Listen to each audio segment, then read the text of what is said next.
c'est Mélie Mélo, on se retrouve aujourd'hui pour une nouvelle comparaison et on va vous parler de Métalia Entre les mondes. On a découvert grâce au PLIB, alors je ne sais plus quelle année. 2023. Franchement, c'était un livre, alors étonnamment je ne savais pas trop comment le classer. Moi je l'aurais classé plutôt au lieu de la couverture comme ça, jeunesse, young adulte. Voilà. Ouais, franchement, la couverture, j'étais en mode, oh, bah, ça va être jeunesse, quoi. Et en fait, pas du tout. Et c'était aussi classé SF. Et ça, c'est quelque chose dont, voilà, qui est discutable, comme je trouve pas mal de classements SF dans le PLIB. Pour vous faire un petit topo, Métalia Entre les mondes, c'est l'histoire de Métalia. Franchement, on va parler plus tard des noms et des prénoms, mais on va juste s'arrêter à Métalia. Je crois qu'elle s'appelle Cloporte. Moi je sais pas, ça me faisait penser à Cloporte. Aussi.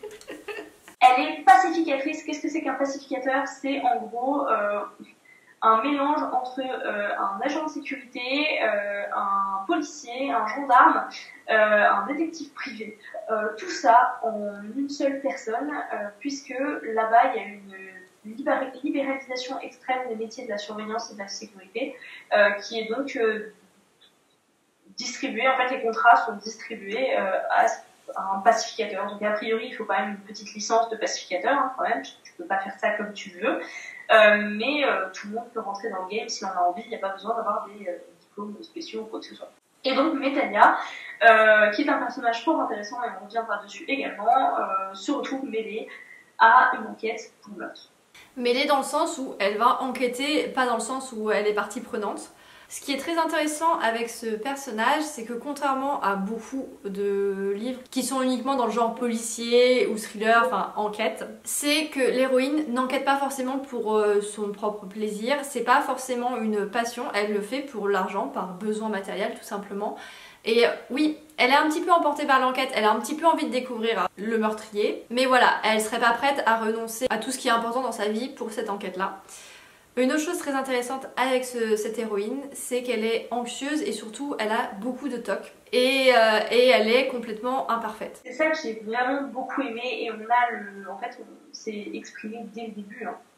C'est un personnage, alors déjà pour placer un peu le cadre, c'est un personnage qui est racisé dans une ville qui est séparée en fait, enfin elle n'est pas séparée, justement c'est une ville très multiculturelle mais qui est surreprésentée par deux cultures, donc les désertiques d'un côté et les océaniques de l'autre, qui un peu se tire la bourre pour savoir qui va prendre le pouvoir final sur cette ville de Tel et Barak.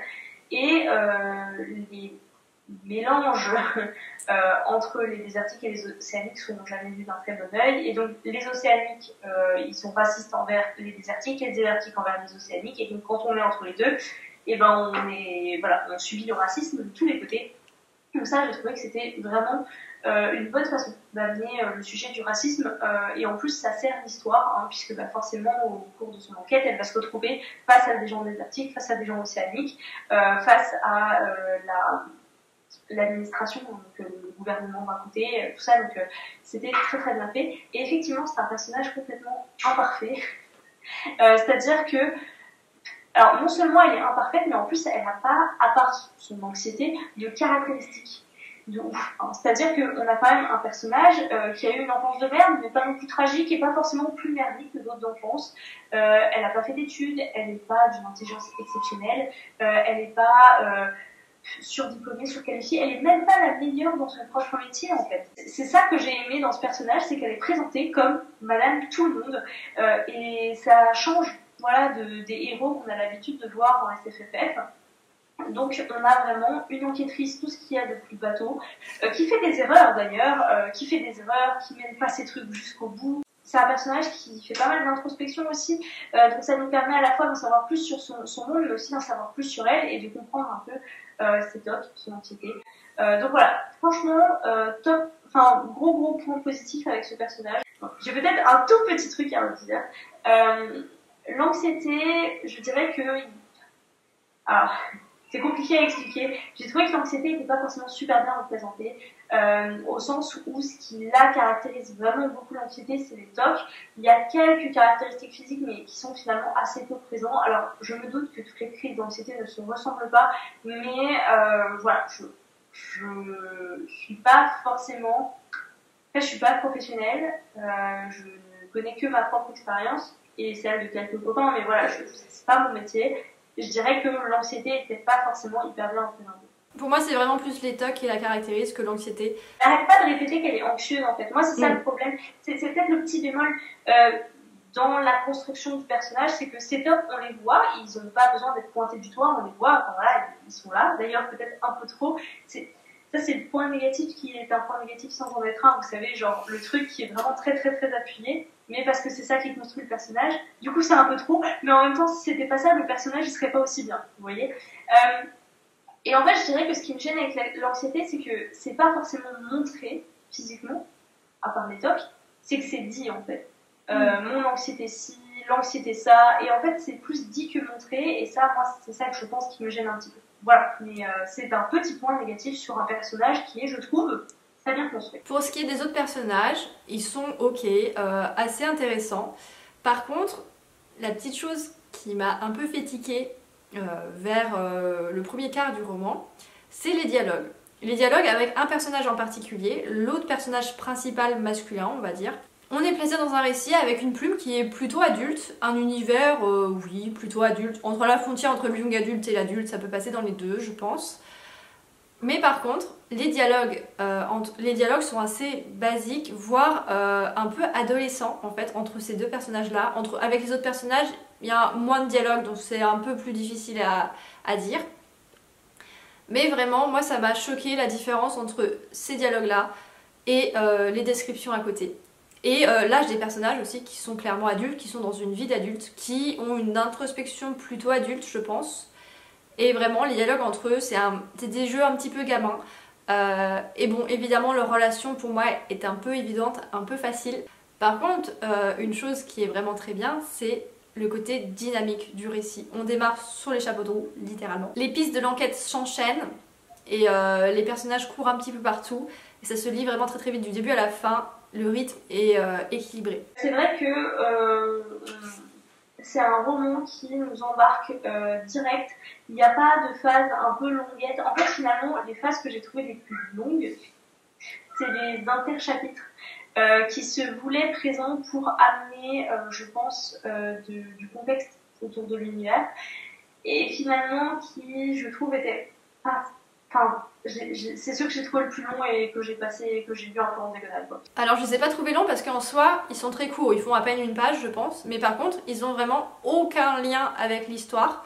Ils présentent un petit bout d'univers, mais bon de toute façon le petit bout d'univers était déjà suffisamment présenté dans les descriptions pour moi. Et vraiment le fait qu'il n'y ait aucun lien, je trouve ça extrêmement dommage. Ça se veut immersif, mais bon comme c'est pas lié, comme à la fin du roman on y repense et on se dit bon est-ce que ça servait à l'enquête? Non. Une autre chose qui était un petit peu décevante c'est le nom des personnages. Les noms sont extrêmement compliqués. J'ai cherché une logique.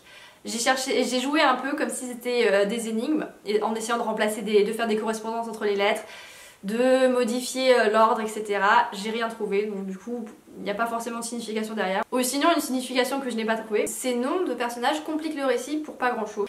Parce qu'ils sont très difficiles à s'en souvenir. On s'embrouille facilement entre qui et qui. En plus, à un moment, il y a des histoires de pseudonymes, de noms issus des différents clans océaniques, désertiques. Il y en a même d'autres qui viennent d'au-delà des frontières. D'ailleurs, ça c'est intéressant, c'est un monde qui n'est pas fini. Hein. On n'est pas juste dans cette ville. On sent que c'est vraiment une ville qui a différentes influences. Ça va jouer un rôle d'ailleurs pour l'intrigue, donc c'est super intéressant. Il y a juste un truc sur lequel je voudrais revenir par rapport au rythme. J'ai trouvé ça presque trop facile au début.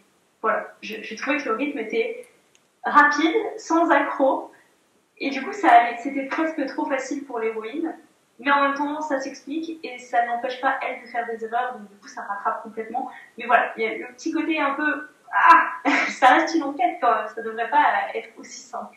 Moi j'ai pas trouvé ça si simple que ça parce qu'au final l'enquête elle est très riche, très fournie. Il y a plusieurs pistes qui sont ouvertes puis qui sont refermées et voilà, c'est pas simple.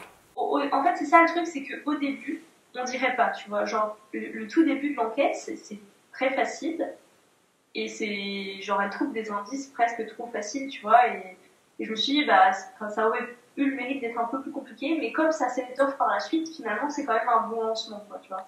Mais c'est surtout que pour moi, au début d'une enquête, il y a tout à découvrir, donc forcément, on tombe rapidement sur pas mal d'indices. Ouais. Et ensuite, bah voilà, il faut creuser, c'est plus compliqué, on avance un peu plus lentement. Par rapport à l'univers aussi, donc j'ai parlé du fait que c'était transfrontalier, qu'il y a des influences des différentes villes, des différents, alors oui, c'est des cités-États qui influencent l'enquête. Et ce qui est bien aussi, c'est que ça se cantonne pas à un seul lieu, ça se cantonne pas à une seule ville. On va vraiment voyager parcourir la ville. Il y a, je sais pas moi, des bars, des boîtes de nuit, la plage, la marina, des boutiques, des quartiers un peu plus aisés, des quartiers plus simples. Et j'ai bien aimé naviguer entre ces différents petits morceaux d'univers. Les descriptions mettent vraiment sont vraiment immersives pour le coup. Donc je m'y suis retrouvée en fait. Alors en parlant de navigation, c'est entièrement de ma faute, hein.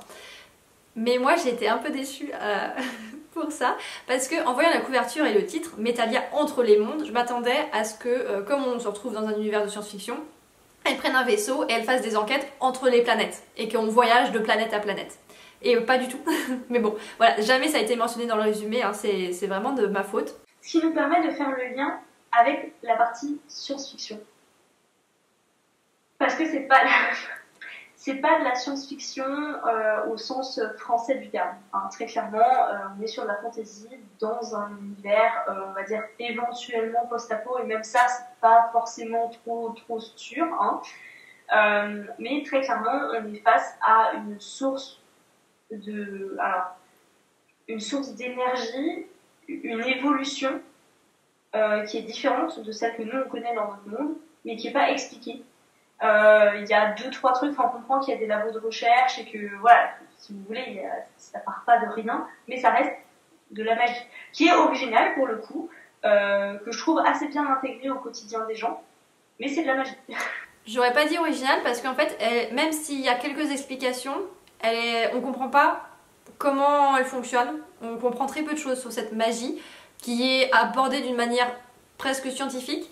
Voilà, c'est sûr que je m'attendais à un peu plus, quelque chose comme de la hard SF avec des explications scientifiques, bon, une extrapolation de notre science à nous qui permettent d'avoir un niveau de technologie beaucoup plus élevé, voire impossible même dans des centaines d'années chez nous. Et on n'est pas du tout dans ce genre d'univers, on est plus à la croisée entre plusieurs genres. J'ai rien contre le mélange des genres, mais j'aurais préféré m'y attendre dès le début en fait, et pas à m'attendre à vraiment de la science-fiction pure. Puis les explications qu'on a, enfin Mélo a raison, le peu d'explications qu'on a sur, alors ils appellent ça la nougénique, ça arrive finalement très tardivement. Elle est utilisée dès le début, puisque de toute façon on comprend que c'est vraiment la base de l'énergie qui régit leur monde, et il y a il y a le fonctionnement sous forme d'éclats, donc qui sont des espèces de petits cailloux ou des petits objets qui se mettent dans les poches, et quand ils les jettent ou quand ils les activent, il se passe des trucs.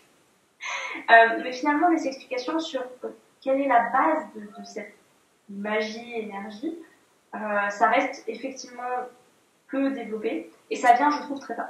Donc finalement, en bilan, si vous voulez, c'est une enquête dans un univers de SFFF. C'est rafraîchissant, c'est sympa. Moi, c'est des choses que j'ai pas vraiment l'habitude de lire et de voir. Et je rajoute donc un point bonus forcément pour le personnage dont j'ai longuement parlé auparavant, que j'ai trouvé très très bien. Et aussi parce que l'auteur, de ci, de là, évoque des sujets très importants, donc le racisme bien sûr, mais pas que. Il y a aussi des sujets autour de la drogue, de la misère, de la politique, de la libéralisation, justement on en parlait, des services publics, de l'écologie également. Et donc je trouve que c'est sympa parce que c'était pas des sujets vraiment martelés, mais c'est des sujets qui sont là et on sent que ce sont des problématiques qui sont voilà, dont les personnages ont conscience et ils vivent avec. Et c'est pas un monde merveilleux et sublime ou quoi, c'est un monde qui a ses propres difficultés et pareil, elles sont assez bien exprimées et je pense notamment aux difficultés sociales qui sont quand même très mises en avant. Je suis tout à fait d'accord et moi en conclusion, je trouve que c'est un récit très divertissant parce que vraiment l'héroïne, elle passe son temps à courir vers une piste ou à s'enfuir d'une piste qui a tourné au vinaigre et c'était vraiment assez fun, même si ça pourrait paraître redondant, mais j'ai trouvé ça plutôt très divertissant. Mais je m'attendais à quelque chose d'un petit peu plus évolué de la part d'un auteur qui n'en est pas à son premier roman et surtout un aspect un peu plus science-fiction, voilà. Donc une belle découverte Merci encore le PIB, hein, parce que c'est comme ça qu'on a fait des découvertes super chouettes en termes de lecture francophone. Si vous l'avez lu, venez nous dire ce que vous en avez pensé en commentaire. Si vous l'avez pas lu, peut-être que vous a donné envie de le lire, on espère en tout cas. Et en attendant une prochaine vidéo, vous souhaite de très bonne lecture.